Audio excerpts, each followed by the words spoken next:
Hello, BookTube. Well, I once again had to be in the vicinity of the Brattle bookshop bitterly early this morning, so I once again treated myself to a trip to the Brattle bookshop. Those of you who don't know what I'm talking about, those of you who are new to the channel, there are 100 people who are new to the channel. Welcome. I'm afraid it doesn't get any more interesting than this. It's a used bookstore in the heart of downtown Boston, and it's a great used bookstore. It has a tremendous turnover. New books by the hundreds every day. Literally, they're out with vans shopping for books all the time, every day. And also a sale lot next door to the shop that has carts and carts and carts, thousands of $1, $3, and $5 books of all kinds and varieties. It is not junk out there. It is not outdated electrical manuals or DOS manuals or anything like that. It's all done at the buying table inside the store, but the young people who've been pricing and buying books at the Brattle have A, been doing it for a very long time, and B, have been doing it under the tutelage of the owner of the shop, who's one of the best assessors of the value of books anywhere in the country. So you can always find fantastic stuff out on the sale lot. It's not junk. It's dictated by a large number of things. If it doesn't have explicit amount of resale value, if it's old but not of general interest, if it's got doubles in the shop, then out it goes. And no matter what kind of condition it's in, and no matter how most other used bookstores might look at the stuff that's outside at the Brattle and think, well, I'm not going to charge $1 for this. I could charge $7 for this. So the Brattle doesn't think that way. So it's a wonderful stop.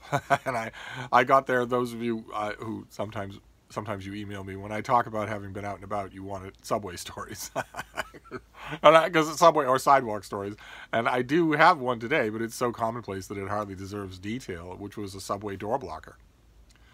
I've used subway systems in so many cities all around the world, and I have never seen this problem at the extent that I see it in Boston, where somebody will come onto a crowded subway car and just stand athwart the door. Legs spread wide. A man, not somebody, I should say a man, will stand legs spread wide like he's chopping wood, just daring people to ask him to move or to push him out of the way, and forcing people to squeeze by on either side or use another door. And I have a full speed ahead policy when it comes to subway door blockers. I like to just send them flying. I walk right into them. I don't attack them. I don't strike them or yell at them or spit at them or anything. I just walk right into them at full speed like they weren't there, like the door was open the way it should be. For safety's sake and for courtesy's sake, no one should stand in the doorway of a crowded subway car. And if the subway car is really crowded and you have to stand in the doorway, then at every stop you step off. Let people out and then step back on. That is basic subway courtesy everywhere in the world, except, I guess, in Boston. So my subway story isn't interesting, and it isn't all that unique either, which is that there was a subway door blocker at my stop this morning, and it's entirely possible that he hasn't come down yet. That he hasn't hit the ground yet. I walked right into him. And the thing I love about it is that subway door blockers do it intentionally. They know exactly what they're doing. And they can't say anything when you run right into them, because they're in the wrong. It's like, it would be like a bank robber getting angry because the security guard at the front door didn't say hi. You can't do it. When you put yourself in the effing Wild West, then that's what you get. Maybe, if you're unlucky, that's what you get. That's what I do. No subway door blocker has ever said, hey, what are you doing? Or gotten angry. They can't. They're completely in the wrong. They're just accounting on people not walking into them. So that's, my subway story was fairly boring, but my Brattle trip was not. My Brattle trip was very fruitful. It was very, very fruitful. You people keep calling in store credit. You can call the Brattle bookshop and just say, I'd like to give Steve some store credit. You probably don't even need to use my last name. They'll probably know who you're talking about. And I appreciate that. You want to do that, you're guaranteeing yourself a mail haul. And so I had store credit, and sometimes that goes a long way, and today it went a long way. In fact, it went such a long way that I filled an entire bag with books to bring out of the Brattle, and half of what I brought back I can't show you, because it's going to various listeners, to various people out there. It's going to various members of what I hesitate to call my audience. It's going to friends. But that leaves the half that I got for myself. So I thought I would show you those. Now, if you're familiar with my Brattle trips in 2020 at least, you know that I've been indulging in a yen for murder mysteries lately, and loving it, just loving it. Reacquainting myself with great old authors whose works I haven't read in forever. Acquainting myself with great old authors whose works I've stalked in bookstores and maybe read an excerpt or maybe read short stories, but certainly don't know their whole work and don't know the shifting that authors go through as they write over years. It's a big blind spot, and I'm having a joyful time filling it. And so, of course, I got some murder mysteries. I wanted to show you one of those is these years ago, about 30, actually, how long ago was this? It's Kensington Press, and it's about 30 years ago. 2002. So 2002, 2012, 2022. So it's a long time. But a long time ago, Kensington Mystery did a series of the great mystery writer Mary Roberts Reinhardt, and they were all uniform in their look. They were mass markets with deep colored backgrounds, and interior. The cover had an interior illustrated panel that was always suitably moody, and I loved them. Absolutely loved that. This is the shelf of Mary Roberts Reinhardt that I want. And I've seen some other Mary Roberts Reinhardt at the Brattle as I have indulged in these murder mysteries, and I haven't seen any in that form, and that's what I want. And I did today finally find one. And not only did I find one, I found one, a mystery of hers that I've read only once, and I read it eons ago. So it's going to be effectively new, and that's great. This is The Man in Lower 10. And this is that's the design I'm talking about. It had her stacked names on the top, a somber colored background, and then an illustration and an inset in the front cover. And they did this for all of her books. I haven't read this one in forever and ever. This is set on a Pullman train. So that makes it anachronistic right there, because nobody takes trains as a matter of course anymore. But once upon a time, people did. And I think this came out in like 1910. Something like that. So commercial airliners would not have been a thing, as the kids say. But in this story, a man is carrying sensitive documents, very sensitive documents, and he's on the train, and he knows that getting the documents was really hard, but holding on to them in one piece is going to be even harder. And he gets a bunk on the train, and he's expecting to just have a watchful night. And when he gets back to his bunk, when he comes back to his bunk for the evening, he finds a drunk man in his bunk. And he's annoyed, and it's too much trouble to bother with, so he gets into a different bunk. And the next morning, he notices three things. One, he has been stripped of his clothing. Number two, he has been stripped of his document case. And number three, the drunk in the next bunk is dead. And I haven't read the book that follows out from there. You know perfectly well, I know perfectly well, that Mary Roberts Reinhardt, you can tell almost to the minute when this idea came to her, when she was on a Pullman car herself and found, maybe she found a guy in her assigned bed, or maybe she just saw somebody find somebody in their assigned bed, and that her mystery writer's brain immediately thought, aha.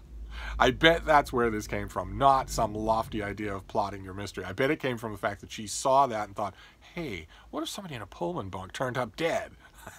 And then just built a mystery on top of that. But one way or another, this is going to be almost terra incognita. I almost don't remember this book. So we will see. Then the other mystery that I only got two fictional mysteries. There's one non-fictional mystery. I'll get to that next. And this one is Barbara Vine, who is Ruth Rendell. This is a UK Penguin trade paperback of A Fatal Inversion. I've read all of Ruth Rendell, but I'm going to read her again. I'm going to gladly reread all of Ruth Rendell. But Barbara Vine is a pen name of hers, and I was at the shop. I was talking to one of the managers there, loves murder mysteries, and we've compared notes on many a murder mystery. And my question was, when Ruth Rendell writes as Barbara Vine, does she write differently? Does she let certain other aspects of her writing voice come to the fore when she's writing a Barbara Vine? And my friend at the store said, well, I've never read any Barbara Vine. And at the same time, I realized, well, okay, but whether you have or not, this is free. It was $1, so why not just get it and find out for myself? So I will find out for myself in Right around the corner in March, Mystery Madness. Those of you who maybe don't know, there's a huge BookTube event, March, Mystery Madness. It's going to be 5 years old. Some of the oldest and best BookTube read-along events for the month, for a given month, are now entering 4 and 5 years old. Incredible. It's hosted by Elizabeth at Lizzie Faye Books and a bunch of other great booktubers, and it's mysteries all during the month of March. All kinds of enjoyment. There's a Goodreads group, hashtags, all that kind of stuff. To celebrate the love of murder mysteries. And as much as I have loved that in the past, I'm going to love it even more this year. So I will probably save both these things until March, which is not that far away. And then we get the Nonfiction Mystery volume that I got. This is a classic old thing that Penguin reissued in their classic history line. These brown and black trade paperbacks that I just love. And this is by Hugh Ross Williamson, and it's Who Was the Man in the Iron Mask and Other Historical Mysteries. See in these old Penguin trade paperbacks, the black and gold. And this is the author going through the mysteries of history and describing them and laying out the clues pro and con and a few theories and even plunking for theories now and again. Like there's who killed William Rufus, the son of William the Conqueror, who was out hunting one day and was found dead with an arrow through his head. And the people have wondered who killed William Rufus. There was a legendary, there were all kinds of folklore right at the time and ever since. And once again, my response to that is, when William Rufus was out hunting in the woods, was he out hunting in the woods with any other armed person who then inherited his throne? If the answer to that question is yes, and in this case it is, that person killed him. No one the heir to the throne never accidentally kills the king. So anyway, but there's also, he does the Princes in the Tower. He sifts through the identity of who was Perkin Warbeck. Was he actually one of the Princes in the Tower? And a whole bunch of other things here. The execution of Charles I, the poisoning of James I. It's just, I think I may have read excerpts from this. I believe this is a combination of two older works. And if it's true, I think I read one of those books, or maybe excerpts from one of those earlier books, but not the whole of either one. This is going to be just a joy to go through. And I'm sure that this book was for a long time on the nightstand of every would-be mystery writer in the world, because Josephine Tay took the question of the Princes in the Tower and made it into a bestseller that is still selling well today. The Daughter of Time is about that mystery and is still selling well. And there have been novels on almost every other mystery that's in this book, but nothing else that went stratospheric like that. And every writer dreams of a book like that. Then this next one is a work in translation. It is the beautiful Everyman's Library hardcover of a book that I just read. I just read it, but I read it in an older translation. This is The Idiot by Dostoevsky. And this is the Peviar and Volkonsky translation, the celebrated Russian translating duo. And as soon as I saw this with its cool, brooding cover, I realized that I had once upon a time this Everyman Edition library. And as soon as I saw it, I realized I didn't have it anymore. And I thought, well, you just found a copy of The Idiot in a nice paperback, and you reinforced the paperback, and you read it, and you really liked it. You really need another? And I thought, well, okay, you don't think that way with translations of Homer. No, numbers of translations are fine. In fact, I might read this right away, while all the details of the previous, I think it was Rosemary Edmonds' translation, are still fresh in my mind, to see the differences, and maybe to gain a higher appreciation of Peviar and Volkonsky than I currently have. My estimation of them as translators is woefully, unfashionably low. Everybody else just thinks they're the bee's knees, and I think they're not. So maybe I'll get to this right away. But I knew that mass market paperback isn't going to survive another read. And this thing is, I don't have a hardcover. I didn't have a hardcover of The Idiot, and this is the one that I would want. So I grabbed it, and then all the rest of the stuff that I got at the Brattle today were biographies, which is a joy. For me, it's just a joy. The first one is a trade paperback of something by Muriel Spark, a great fiction writer, great novelist, great short story writer, a great critic, but good luck getting any kind of collected criticism. But this is a biography. She wrote a biography of Mary Shelley. And I don't have any biographies of Mary Shelley at the moment. There have been a couple of good ones in the last 20 years, but I don't have one. And when writers who do this kind of thing, when a writer has a bit of fame for doing something else, usually fiction, and they turn their hand to biography, I always find that extra fascinating, just extra fascinating. And this is a perfect case of that. Nancy Mitford did the same thing with a whole slew of books, many of which I have. I think there's only one of hers, Voltaire in Love. Voltaire as a historical figure has never really interested me all that much, so I don't know why. I think it was Nancy Mitford who did. She did a whole bunch of these slim nonfiction works, but I don't know that Mura Spark ever did any others other than A Life of Mary Shelley. So I was all for it. And then the next two books are a reflection of something that happened just the other day at the Brattle. The Brattle just recently, I hauled for your entertainment or your tooth grinding boredom, 2 volumes about Kingsley Amis, both by Zachary Levi. The biography, the authorized biography of Kingsley Amis, and a gigantic volume of his letters, of his collected letters. And I found the exact same thing, the exact same 1-2 punch here. Again, on it, but about a different person. This is Nicholas Shakespeare's biography of Bruce Chatwin, the famous writer and society art world bon vivant. And this is his biography of Bruce Chatwin, and this is his collection of Chatwin's letters, Under the Sun. And I just got them both, and that is the perfect way, aside from reading him, of course. This is the perfect biographical twofer to get there, is Shakespeare's biography of him and Shakespeare's collection of his letters, which was also authorized. So, and I thought Under the Sun was brilliant. I haven't read the Shakespeare biography of Chatwin in a long time. In fact, since it came out. When did this come out? Do I even want to know? 1999. 1999, so 20 years. I haven't read it in that time. The letters came out, I believe, later than that. And these books have snipped book reviews and essays and whatnot clipped in and put in them. They're a little yellowing, but they're here. Yeah, this came out in 2010. So read it. I think I reviewed it. I certainly think that it featured prominently on my best lists of the year for that year.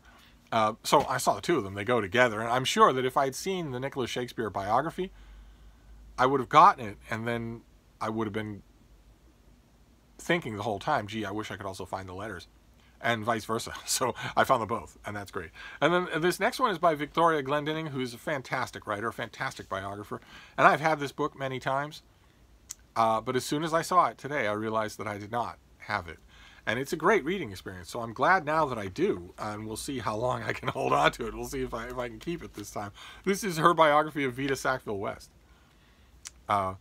which was just about 5 or 6 years ago. A small publisher reissued this, and I was tempted to request it and get it, because I think then, as now, I didn't have a copy. And then I thought, well, it's a trade paperback, and you want it as a hardcover, and you'll see it as a hardcover at the Brattle, for certain. And I did. So there it is. And like the Nicholas Shakespeare Chatwin biography, somebody went to the bother of putting a plastic covering on this thing ahead of time. So I have to worry about any kind of schmutz. And then the last thing is old. It's from the Atlantic Monthly about a century ago, maybe more than that. Let's see if there's a date on this thing. This is exactly the kind of thing that happens to you at the Brattle sale lots. That can happen to you at the Brattle sale lots, is that you'll be out there and you'll be looking at I don't know, the latest Bernard Cornwell or something like that, or 2 Bernard Cornwell novels ago, and then you'll see a book this was from 1921. And they're just cheek by jowl out there. They're all competing out there together, with no fake veneration given to their age. I love that. Absolutely love that. And this is, again, a book that I have had many times before. I have had this many times before, and I've given it away, usually to people who were building libraries. I've built a couple of libraries for people on Beacon Hill here in Boston, and just told them, you need this book, and you're also going to love reading it. You're going to love reading through it. A couple of other times for people who work at the Boston Symphony Orchestra, for reasons that are fairly obvious. And this is Bliss Perry, who's a great historian and writer on his own. This is Bliss Perry's Life and Letters of Henry Lee Higginson, who was he was the subject of a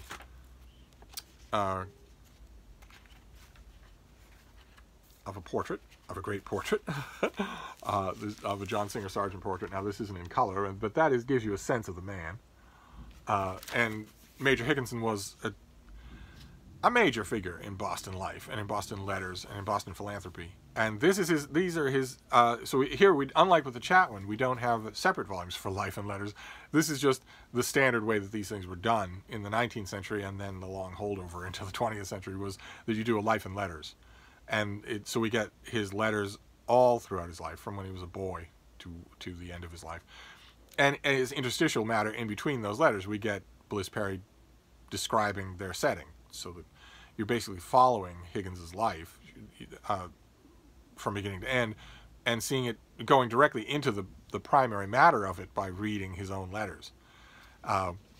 Major Higginson was an interesting figure. He was a very, very interesting figure. I just recently was reminded of him because I was writing about Emily Dickinson, who had a weird and awkward, of course, because it's Emily, weird and awkward epistolary relationship with him for quite some time. And they finally met. They met in face-to-face, and it was every bit as screechingly hideous and awkward as you would expect from Emily Dickinson. And so he was on my mind. And when I was reading up on Emily Dickinson and writing a review, I was thinking, gee, I wish I still had a copy of this book. I've had it a couple of times, always from the Brattle. And every time I've got rid of it, I've given it to somebody. And I thought, well, you know, anywhere else in the world, any other used bookstore in the world almost that I know of, you could just kiss your chances goodbye. But at the Brattle, you might actually see another copy of this book. It might be that the Brattle is a bookstore where you could get multiple copies of Life and Letters of Major Higginson, and it turned out to be true. so that was my Brattle trip today. A lot of biography. We have Henry Lee Higginson. We have Vita Sackville West. We have Double Barrel Bruce Catwin, the letters and the life. We have Mary Shelley. We have The Idiot by Dostoevsky, this time in the Peviar and Volkonsky translation. We have Who Was the Man in the Iron Mask, and other historical mysteries. And then a couple of murder mysteries. A Fatal Inversion by Barbara Vine. Are any of you Barbara Vine fans? A lot of Ruth Rendell fans, yes, but Barbara Vine. And Mary Roberts Rinehart, the great Mary Roberts Rinehart, who, again, once upon a time, I had a great biography of her. I don't anymore. But the Brattle will provide. So I'm going to wrap this up for now. That was my Brattle trip and a subway story. so I will see you soon. Thank you, BookTube.